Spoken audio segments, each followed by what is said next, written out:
গেছে আর করে থাকতে পারছিলাম না।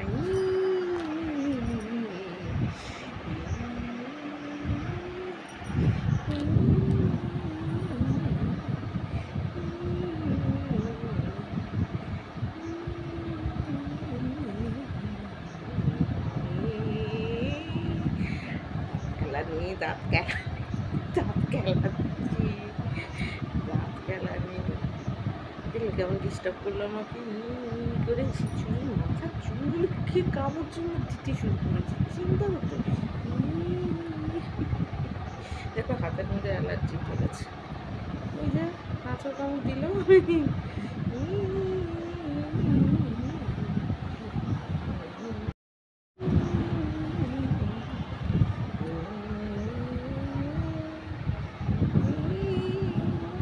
বললেই আমি এখন উঠবো না, ও তো সেটাই চায় যে ঝট করে বললে ফট করে উঠে পড়ি আর ব্যাস। ও তখন আরামসে বসে বসে বসে বসে ওর সব কিছু টাইম টু টাইম, বুঝেছে তো? হাত তো দেবো না, বহুত জ্বালাচ্ছে।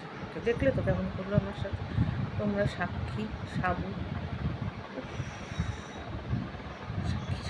নিয়ে আমি এখন আমার কত কিছু গোছাতে হবে, আমার কিচ্ছু গোছাতে ইচ্ছা করে না, জানো? এরকম হয়ে গেছে, আমি জানি না পুজোর সময় থেকে দেবে কি না। এখন কি আমি হাতে সে মাছি মারবো বসে বসে? মাছি মারবো? মাছি মারবো? এই যে এখন আমার হাতে কোনো টাকা নেই, আমি কি এখন মাছি মারবো বসে? তোমরা বলো। সবে একটুখানি মুড আসলো গল্প করার, সবে একটু শুয়েছি গল্প করার জন্য।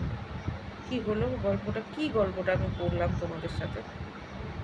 মধ্যেখানে এসে গেল ওইটা, এসে চুল টানা থেকে শুরু করে থাবা দিয়ে মুখ বন্ধ করা থেকে শুরু করে এখানে কামড় ওখানে কামড়, তারপরে মানে গার্ডার নিয়ে ডিগবাজি খাওয়া, টেনে টেনে গার্ডার চেটে করে ক্লিপগুলি ফেলে দিল। দেখলে তো কীরকম দুষ্টামি করে, ওন্না কামড়ে ছিঁড়ে দিচ্ছে। তখন কী করে করবো? মুডেরও তো একটা ব্যাপার আছে। হ্যাঁ না পরে দেবো পরে দেবো।